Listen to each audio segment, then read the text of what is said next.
Selles videos me räägime, kuidas on võimalik esmakordselt enda arvutisse installeerida LibreOffice, millisele veebilehele tuleb minna, kuidas alla laadida ja kuidas siis ka pärast oma arvutisse paigaldada LibreOffice programm ja samuti eestikeelne tugi. Ja nüüd siis hakkame vaatama, kuidas te saate programmi LibreOffice oma arvutisse paigaldada.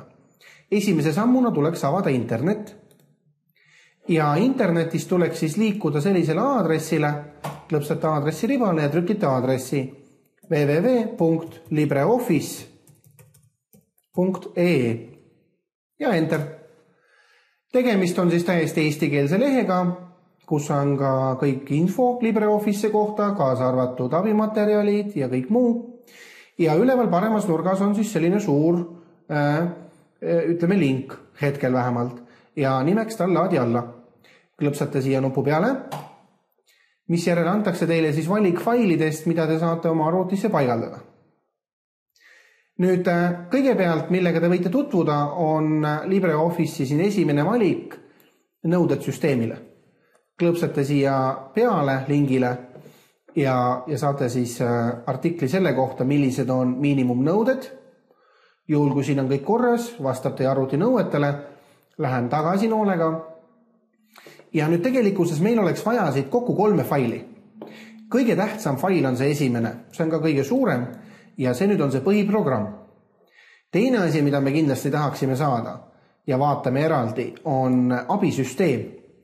Ehk kõik see abi, nii-öelda help, mida ma saan kasutada programmi kasutamise ajal, mis juhendab, õpetab ja aitab, oleks eestikeelne. Ja kolmas on siis speller, spetsiaalselt eesti keele oma, ja selle alla laadimist ja installeerimist vaatame ka eraldi. Nüüd alustame sellest, et kõigepealt siis tuleks installeerida esimeses järjekorras peamine programm, ehk siis see kõige suurem. Ja selleks, et teda installeerida, tuleb ta kõigepealt alla laadida internetist, ehk siis klõpsan selle lingi peale.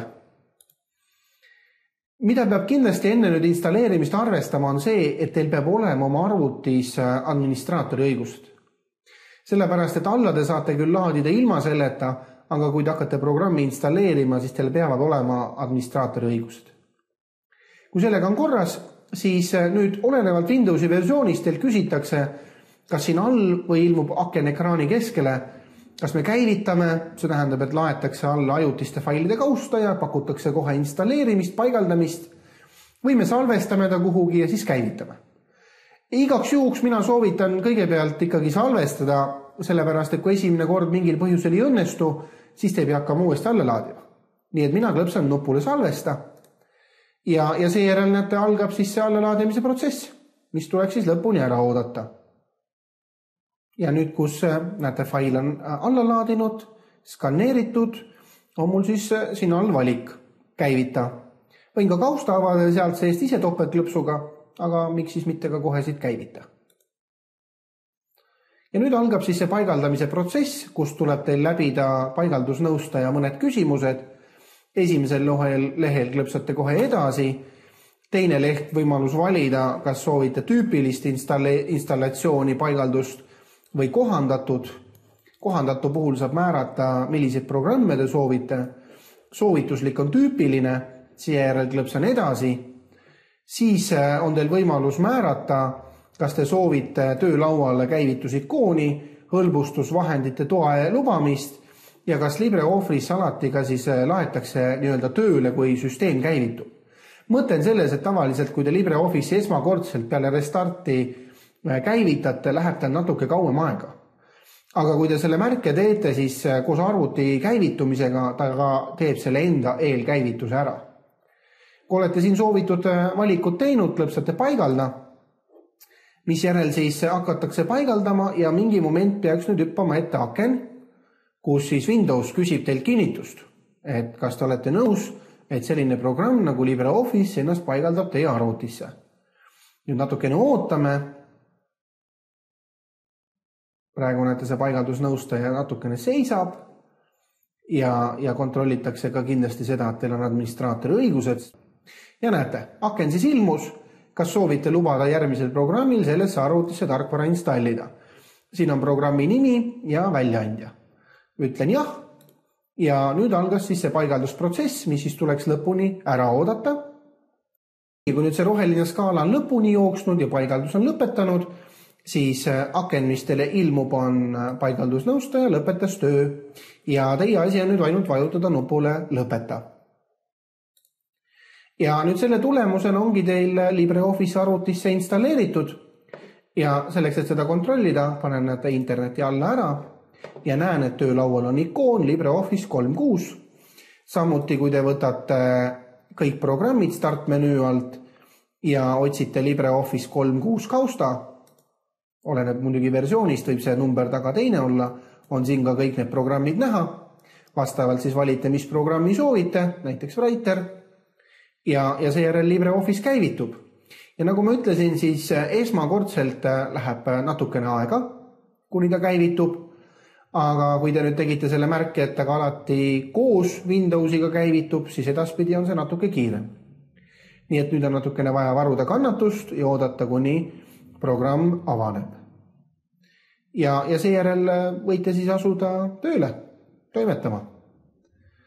Näete siis, et mingisugused laadimised veel ja ongi Writer mul lahti. Nii et sellega on see osa lõppenud. Nüüd järgmisena vaatame siis, kuidas paigaldada eestikeelset abi. Ehk siis jällegi tulin LibreOffice'i kodulehele libreoffice.ee, klõpsasin üleval paremas nurgas valikule laadi alla ja nüüd, kui me kogu programmi alla laadisime, installeerisime, siis me klõpsasime selle faili peal ja nüüd selleks, et saada eestikeelne tugi, me klõpsame selle alumise peal. Klõps peale, teilt jällegi küsitakse, kas salvesta või käivita. No kuna antud juhul on tegemist väikese failiga, siis ma klõpsan koheselt käivita. Laetakse see fail teile arvutisse alla ja seejärel samamoodi nagu ka põhiprogrammi puhul avaneb siis paigaldusnõustaja aken, kus teil on vaja klõpsata edasi. Teile näidatakse, kuhu installeeritakse. Seda ärge palun muutke, ta installeeritakse, paigaldatakse just sinna õigesse kohta, kus on kogu programm, nii et klõpsan jällegi edasi. Seejärel klõpsan paigalda. Natukene ootate, kuni see roheline skaala täis jookseb ja eestikeelne abi paigaldatakse. Teilt kindlasti nii, nagu näete ka põhiprogrammi puhul, küsitakse kinnitust, ehk siis administraatori õigused jällegi peavad olema. Kinnitan jah, tehakse näete see tegevus ilusti lõpuni ja seejärel antakse teile teada, et paigaldusnõustaja lõpetas töö ja teie asi on klõpsata lõpeta. Kuidas nüüd selles veenduda, et see õnnestus? Panen korra interneti kinni ja võtan siis LibreOffice'i mõne programmi lahti. Näiteks võtan tekstidokumendi. Ja nüüd näete, kui mul on programm lahti ja ma valin abimenüüst LibreOffice'i abi, siis see abi on ilusti eesti keeles, vähemalt enamuses. Teatud artiklid võib-olla ei ole tõlgitud, aga eks neid kohe tõlgitakse edasi. Nii et sellega olete endale eestikeelse abi paigaldanud ja on teil kõikides programmides eestikeelne nii-öelda help abi olemas. Järgnevalt vaatame, kuidas on võimalik LibreOffice'ile alla laadida ja paigaldada eestikeelne speller, ehk siis õigekirja kontroll. Selle jaoks jällegi kõigepealt avan interneti ja lähen LibreOffice'i kodulehele, milleks on siis libreoffice.ee. Sama leht, kus me programmi ja eestikeelse abi alla laadisime. Nii et jällegi võtan laadi alla. Ja seejärel vaadake, kui teil see laadi alla aken ette tuleb, on siin selline valik nagu speller LibreOffice'ile. Ja selleks, et seda faili alla laadida, klõpsate selle offset ja mingi versiooni number, ehk siis laadi alla järel olevale lingile. Teil küsitakse, kas avame kohe või salvestame. Mina salvestan, klõpsan salvesta. Laetakse see fail alla ja nüüd siin lehe all osas siis saate klõpsata nupul ava või ava kaust. Võib-olla kõige mõistlikum on avada siit kohe kaust. Kui teil juhuslikult seda akent ei ilmu või teil on teistsugune versioon, siis teadke, et alati laetakse kõik failid vaikimisi minu alla laetud failide kausta. ja leiate selle, näete selliselt, et start nupp, võtate siit oma kasutaja nime ja siit otsite üles sellise kausta nagu alla laaditud failid. Ja näete, et siin on nüüd ilusti olemas siis alla laetud speller, mis on esialgu kokku pakitud kujul. Selleks, et teda lahti pakkida, tuleks tema peal teha parem hiireklõps ja seejärel valida ekstrakti kõik. See loomulikult tähendab seda, et teil peab olema mingisugune lahtipakkimise programm installeeritud. Kui teil on Windows 7, siis peaks see olema teil vaikimisi ka olemas. Nüüd teil küsitakse kuhu, ma ütlen jah, et teeme siia samasse alamkausta, klõpsan ekstrakti. Ja lahti pakiti siis mulle kaust ja kohe ka avati. Ja nüüd selle kausta sees on siis 2 faili. README on informatsioonifail, kus õpetatakse veel täiendavalt, kuidas seda spellerit paigaldada. Aga praegusel juhul on ta selliselt automatiseeritud, et kui te selle spelleri käivitate siit topeltklõpsuga, see ülemine fail, siis teil avatakse koheselt LibreOffice. LibreOffice'is avatakse options, avatakse laienduste aldur ja vaadake ka kohe küsitakse. Sa soovid paigaldada laiendust eesti keele speller, tekstikontrollija, poolitaja ja tesaurus, mis on siis Philosophi tooted. Kui see on okei, klõpsake sobib, kui te siiski ei taha, klõpsake loobu. No meie loomulikult tahame nii, et me klõpsame sobib.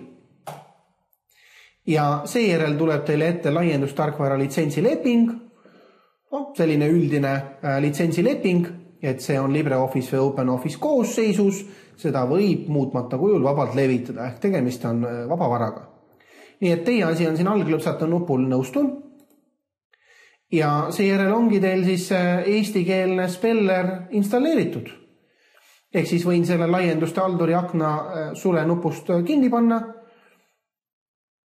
Võite muidugi kontrollida ka eelnevalt, kas siin nimekirjas on eestikeelne speller, olemas tekstikontrolli ja poolitaja ja samuti näete eesti keele õige kontrolli sõnastik ja poolituse reeglid.